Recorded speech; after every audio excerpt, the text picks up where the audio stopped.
ভগবানকে দর্শন করাতে যাচ্ছে এবার শ্রী বিগ্রহ। এই যে কি সুন্দর। কত ভাড়া? 10 টাকা ভাড়া। দেখেছিস আমাদের ট্রেন তো ঢুকে গেছে, ওরা মনে হয় শেষ বগিতে উঠেছে, আমরা শেষের দিকে উঠেছি। হ্যালো এভরিওয়ান, আজকে আমরা কোথায় যাচ্ছি বলো তো? এখন আমরা যাচ্ছি হচ্ছে হবিবপুর ইসকনে। আজকে শুভ স্নান যাত্রা, সবাইকে জানাই আচ্ছা ভালোবাসা। স্নান যাত্রায় সবাই ঘেমে ঘেমে স্নান করবো, তোমরা দেখবে। হ্যাঁ স্নান করবো, দেখা হবে। শান্তিপুর লোকাল ঢুকে গেছে, আমরাও ঢুকে যাব একটু পরে। শান্তিপুর গেলে কোনো অশান্তি চলবে না, ঠিক আছে? এই যে হবিবপুর স্টেশনে আমরা নেমে গেছি, এখন আমরা যাচ্ছি হবিবপুর ইসকনের দিকে। হ্যাঁ 1 নম্বর প্ল্যাটফর্ম, একদম ওখান থেকে দক্ষিণ দিকে এই রাস্তা দিয়ে আমাদের সোজা নামতে হবে, সামনে এগিয়ে যেতে হবে।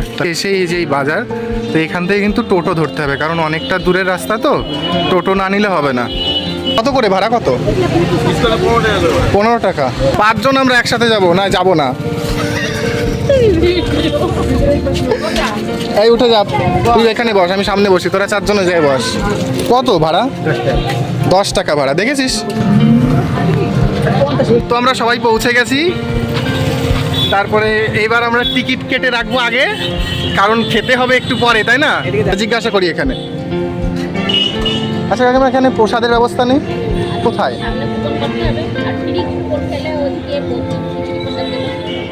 খিচুড়ি প্রসাদ আর এমনি? আচ্ছা এখানে কোথায়? ওই সামনে এখানে একটা ছোট্ট স্টল মতো আছে, অনেক কিছু পাওয়া যায়। এখানে জুতো রাখতে হবে। লাল শাপলা দেখেছিস? অনলাইনের ব্যবস্থাও কিন্তু আছে। তবু কত করে টিকিট? 100 টাকা। এবার আমরা যাচ্ছি কি ক্ষীরা মন্দির।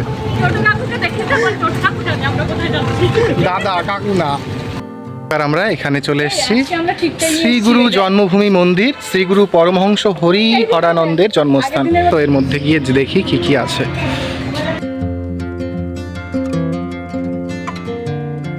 এটা ফোয়ারা, নারায়ণ কুণ্ড। এই ফোন পড়ে যাবে। এই যে কি সুন্দর। আপনারাও চলে আসবেন, এটা হবিবপুর স্টেশন থেকে নেমে ওখান থেকে বললেই হবে হরিহরানন্দ আশ্রমে।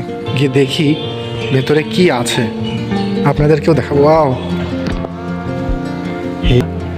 এই সেই যিনি এই আশ্রমটার প্রতিষ্ঠা করেছেন, এনার নাম শ্রী হরিহরানন্দ মহাশয়। আমরা এখানে এসেছিলাম হচ্ছে হবিবপুর শ্রীরামকৃষ্ণ আশ্রম। সবার ঢোকার কিন্তু অনুমতি নেই, যারা একমাত্র পুজো দেবেন তাদেরই এর মধ্যে প্রবেশের অনুমতি রয়েছে। ভেতরে রয়েছে জগন্নাথ এবং শ্রীকৃষ্ণ রাধারানী। এখন আমরা ইসকনের দিকে যাচ্ছি, ওরা একটু ছবি টবি তুলছে, তো সেখানে গিয়ে প্রসাদের ওখানে দেখা যাচ্ছে। ঠিক আছে, আমরা আবার ফিরে আসলাম সব মন্দির দর্শন করে। এবার ইসকন মন্দিরের মধ্যে প্রবেশ করব, আপনাদেরকে দেখাবো ভেতরে কেমন। এর মধ্যে আমি সেই ভগবানকে দর্শন করাতে যাচ্ছি এবার শ্রী বিগ্রহ। হরে কৃষ্ণ।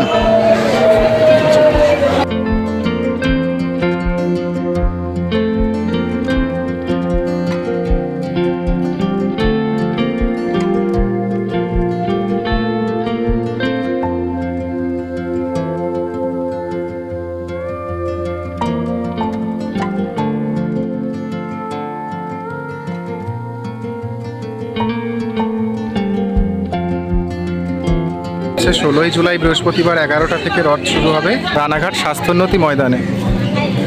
তো আমরা এবার খাবারের দিকে যাব। এই যে ইসকনের পাশ দিয়ে এই রাস্তা দিয়ে সামনে এগিয়ে যেতে হবে, এদিকেই কিন্তু খাবারের সেই জায়গাটা। কি সুন্দর একটা বসার জায়গায় সবাই বসে আছেন এখানে।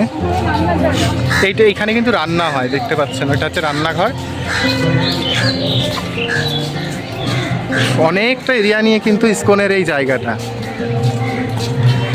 তো আপনাদের সম্পূর্ণটাই আমরা দেখাবো এখন কি কি খাবার এখানে দেয়। এবার আমরা হচ্ছে খাবারের প্রসাদের ওখানে ঢুকবো। তো আমরা সবাই রেডি প্রসাদ নেওয়ার জন্য। তাহলে ভেতরে গিয়ে দেখি কি কি প্রসাদে রয়েছে। ঠিক আছে, চলো, লাইন দিতে হবে আবার। এটা হচ্ছে মহাপ্রসাদ। আমরা সবাই বসে গেছি খেতে, তো দেখি প্রসাদে কি কি থাকে, তাই তো? হরি বল। বয়স্কদের জন্য ওপরে বসার জায়গা, আর আমরা তো সব নিচেই বসেছি। রাহুলের প্লেটটা দেখুন গাইস, খেতে খাচ্ছে। আমি তো না, অমৃত ভালো লাগে। ভাত, ডাল এবং পটলের রসা দিয়ে গেল অ্যান্ড ইটস কল আলু কা দম। আর খানিকটা অন্ন নিলাম এবং তারপরেই চাটনি দিয়ে গেল, আমড়ার চাটনি, তারপরে রসগোল্লা। আবার আপনাদের যদি একটু মুখরোচক কিছু খেতে ইচ্ছা করে তাহলে একদম ইস্কনের পাশেই কিন্তু এই দোকান থেকে আপনারা খাবার খেতে পারেন। এখানে ভেজ বিরিয়ানি, ভেজ চাউমিন, বিভিন্ন খাবার পাওয়া যায়। হবিবপুরে যে 3টে মন্দির দেখলাম এ বিষয়ে আপনাদের যে কোনো প্রশ্ন, এখানে আসার যে কোনো তথ্য যদি আপনাদের জানার ইচ্ছা থাকে অবশ্যই কমেন্টে জানাবেন, আমি তার উত্তর দেওয়ার চেষ্টা করব। আজকের ট্যুরটা আপনাদের কেমন লেগেছে অবশ্যই কমেন্টে জানাবেন। ভালো লাগলে একটা লাইক, সাবস্ক্রাইব করবেন। থ্যাংক ইউ, দেখা হবে অন্য কোনো ব্লগে। ছিলাম না, আমার পুরো ঢেকে দিয়েছিল।